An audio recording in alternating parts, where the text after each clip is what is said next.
Hello everyone, कैसे आप सब लोग? उम्मीद है अच्छे होंगे। तो welcome back to my channel. आज के इस वीडियो में मैं आप सबों के लिए लेकर आई हूँ PEGC 103 इंडिया राइटिंग इंग्लिश का। आज मैं ब्लॉग 4 की एक story पढ़ाऊंगी, the lost child bye Malkaraj आनंद। तो मैंने सोचा पहले इजी से शुरू की जाए कि जल्दी सिलेबस कंप्लीट हो जाए। टाइम बहुत कम है और ये पूरी बुक अभी ऐसे पढ़ी है, अभी तक इसमें कुछ पढ़ा नहीं है। तो इजी से स्टार्ट करते हैं। The lost child bye Malkaraj Anand short story है। तो ये ब्लॉक 4 हो गया। तो टाइम नहीं है जो आपको लाइन बाय लाइन पढ़ाया जाए, इसलिए मैंने इसकी शॉर्ट समरी इजी एक्सप्लेनेशन के लिए मैंने अपनी कॉपी में हमेशा की तरह नोट कर लिया है। तो आइए अपनी कॉपी से पढ़ाते हैं। देन आप लोग फिर इस बुक को रीडिंग कीजिएगा, देन डेफिनेटली आप लोग समझने के कैपेबल हो जाएंगे। तो the lost child bye Malkaraj Anand. The lost child bye Malkaraj Anand is a touching short story. मतलब जो ये द लॉस्ट चाइल्ड जो लिखे हैं मलकराज आनंद ने, ये शॉर्ट स्टोरी है, बहुत ही ज़्यादा टचिंग है, इमोशनल है। इसे रीड करने के बाद आप भी बहुत इमोशनल हो जाएंगे। ये फीलिंग करने वाली स्टोरी है, आप फील कर सकते हैं इसे इनर हार्ट के थ्रू। तो आइए फील करते हैं एंड इसको समझने की कोशिश करते हैं एंड पढ़ते हैं कि मलकराज आनंद क्या कहना चाहते हैं हम सबों से। That explored the innocence of childhood and the deep emotional bond between a child and his parents. तो ये एक्सप्लोर करना चाहते हैं कि कोई चाइल्डहुड, मतलब जब हम छोटे बच्चे होते हैं तो हम लोगों की कितनी, एक बच्चे की कितनी मासूमियत होती है, उसको जाहिर करने की कोशिश कर रहे हैं। ये बताने की कोशिश कर रहे हैं कि एक छोटे बच्चे की कितनी मासूमियत, कितना वो इनोसेंस होता है। And deep emotional bond between a child and his parents. और ये समझाने की कोशिश कर रहे हैं कि वो छोटे बच्चे के जो डीप इमोशनल बॉन्ड कितना तगड़ा होता है बच्चे और उसके पेरेंट्स में। आप देखे होंगे जो बच्चे होते हैं कितने ज़्यादा अपने मतलब पेरेंट्स से क्लोज होते हैं। जब मतलब जब बच्चे को माँ से दूर किया जाता है तो वो बहुत ही ज़्यादा रोने लगते हैं। एंड कोई बच्चे ऐसे होते हैं कि दूर से अपने फादर या मदर को देखकर उनके गोद में जाने के लिए बहुत ही ज़्यादा क्राई करने लगते हैं, रोने लगते हैं। तो ये सब क्या है? इमोशनल बॉन्ड है, एक डीप इमोशनल बॉन्ड है। इसको राइटर ने यहाँ पर बहुत ही डीपली में समझाने की कोशिश की है एक शॉर्ट स्टोरी से, एक छोटे से इवेंट के through. The story is about a small boy who visits a village fair with his mother and father. तो ये स्टोरी किसकी है? एक छोटे से बॉय की है जो गांव में एक मेला लगा हुआ है, जो अपने मदर और फादर के साथ आता है। On the way he gets attracted to many things like toys, sweets, balloons and a merry go round. मतलब बच्चे जब कभी मेले में जाते हैं अपने पेरेंट्स के साथ, तो अक्सर वो बहुत ही नई नई चीज़ों के साथ अट्रैक्ट होते हैं जो उनसे रिलेटेड होते हैं, चिल्ड्रनहुड के रिलेटेड जो होते हैं।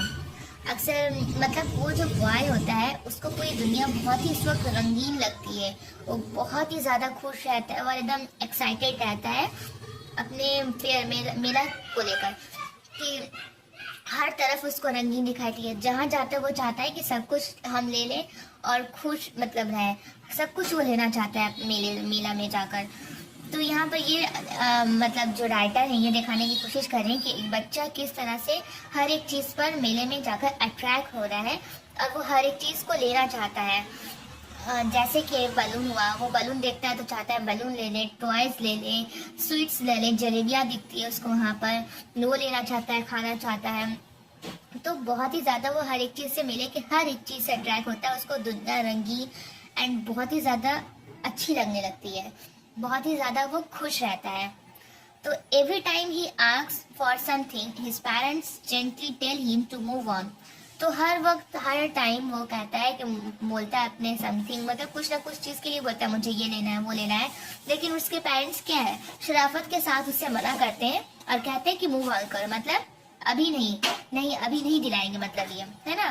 पेरेंट्स कहते हैं जब हम कुछ कहते हैं कभी कभी जब उन्हें कोई कोई ऐसे चाइल्ड होते हैं जिनके पेरेंट्स के पास अभी उस वक्त मनी नहीं होती है, तो वो मना करते हैं।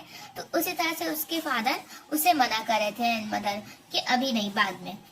तो suddenly in the crowd he gets separated from his parents and becomes very frightened.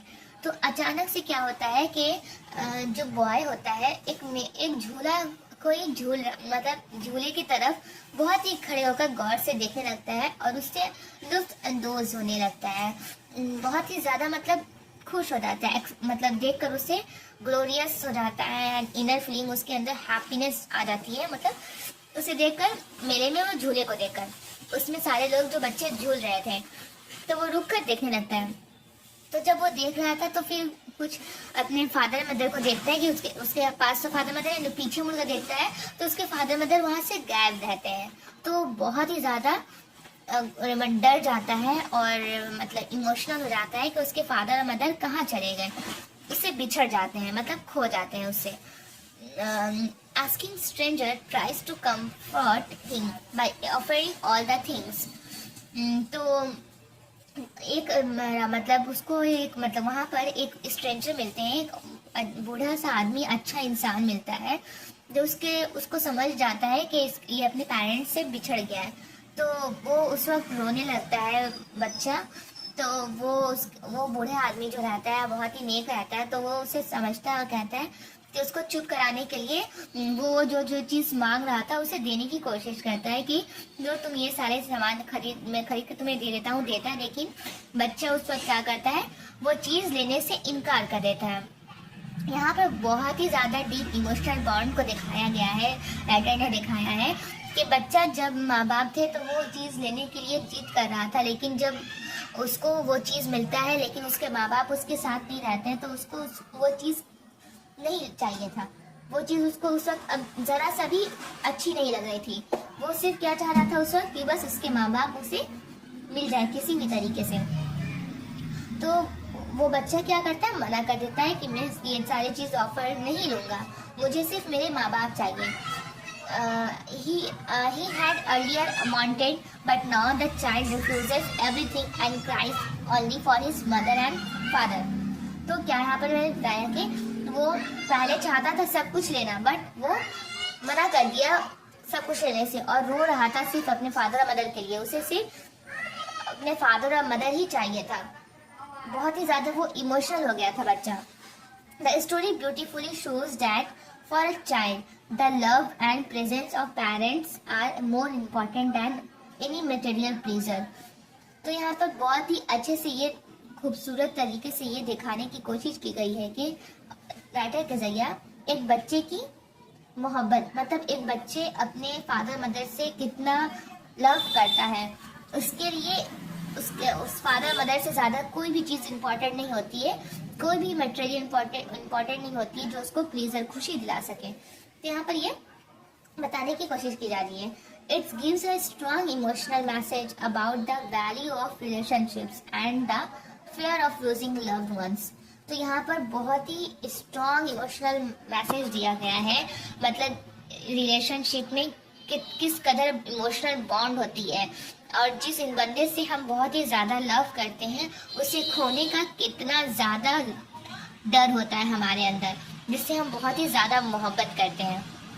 वो रिलेशनशिप को हम किसी भी कीमत पे खोना नहीं चाहते हैं, जिससे हम लोग बहुत ज़्यादा मोहब्बत करते हैं। तो यहाँ पर वो मोहब्बत एक चाइल्ड एंड पेरेंट्स में दिखाई गई है कि वो बच्चा इतनी ज़्यादा अपने पेरेंट्स से मोहब्बत करता है कि उसे अपने पेरेंट्स के अलावा और कोई चीज़ नहीं नजर आता है, सिर्फ वो अपने पेरेंट्स को पाना चाहता है। तो ये थी द लॉस्ट चाइल्ड की ये पूरी स्टोरी। इसका मेन थीम है, मतलब इसका मेन थीम क्या है, बच्चे की मोहब्बत विथ हिज पेरेंट्स के लिए। तो यहाँ पर पूरा दिखाया गया emotional bond between child and parents. तो उम्मीद है ये स्टोरी आप लोगों को समझ में आई होगी। तो और भी इसकी 2 स्टोरी है, मैं आपको नेक्स्ट वीडियो में कवर करा दूंगी। वीडियो कैसे लगी है कमेंट करके बताएं और शेयर करें। प्लीज़ लाइक और सब्सक्राइब करना ना भूलें। और भी किस टॉपिक पर आपको वीडियो चाहिए कमेंट करके बता सकते हैं। Thank you.